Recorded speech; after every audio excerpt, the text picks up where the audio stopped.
He ruled an entire city, made millions every single week, and no one dared to stand against him.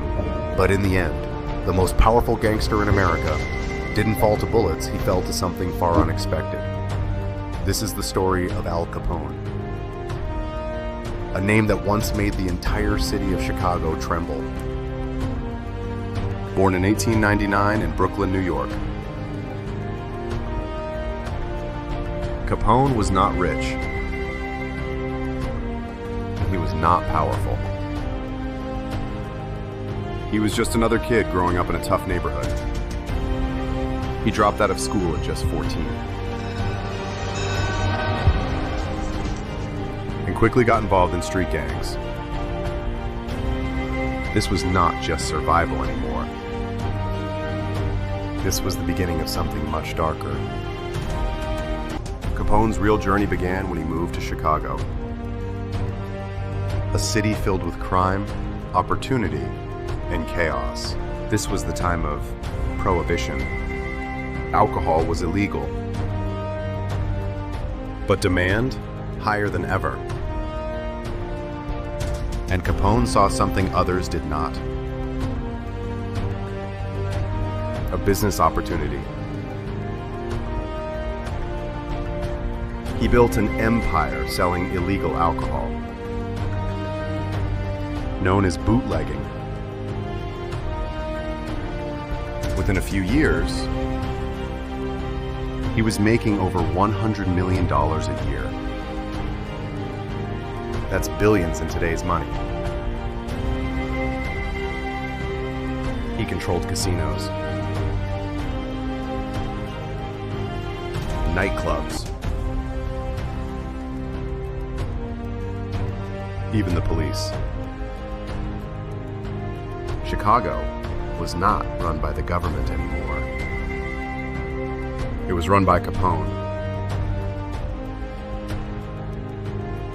At the peak of his power,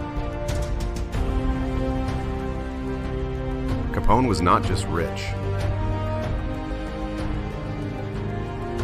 He was feared. His enemies didn't just disappear. They were eliminated. The most shocking moment came in 1929.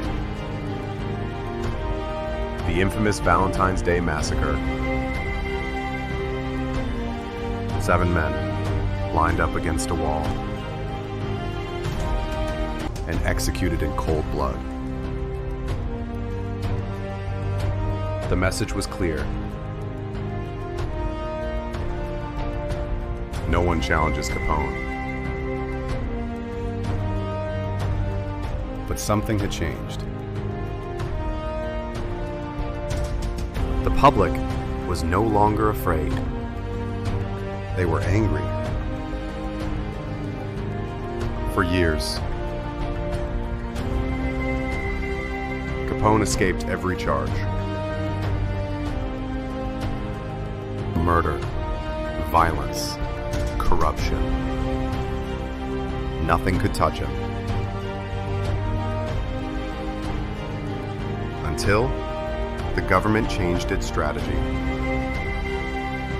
They did not go after his crimes. They went after his money. In 1931, Al Capone was arrested. Not for murder, but for tax evasion. The man who ruled Chicago was sentenced to 11 years in prison. From luxury hotels to a prison cell. But prison wasn't the worst part. Capone was slowly losing something far more important. His mind. Due to untreated illness,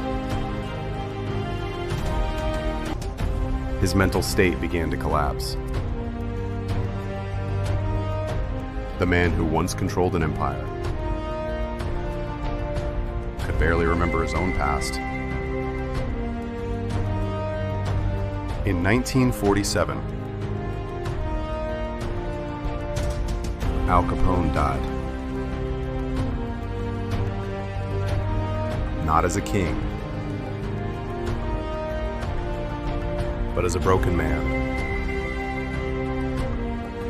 Power, money, fear. It all looks attractive from the outside, but every empire built on crime has the same ending. If you want more real stories like this, subscribe now, because the next story might be even darker.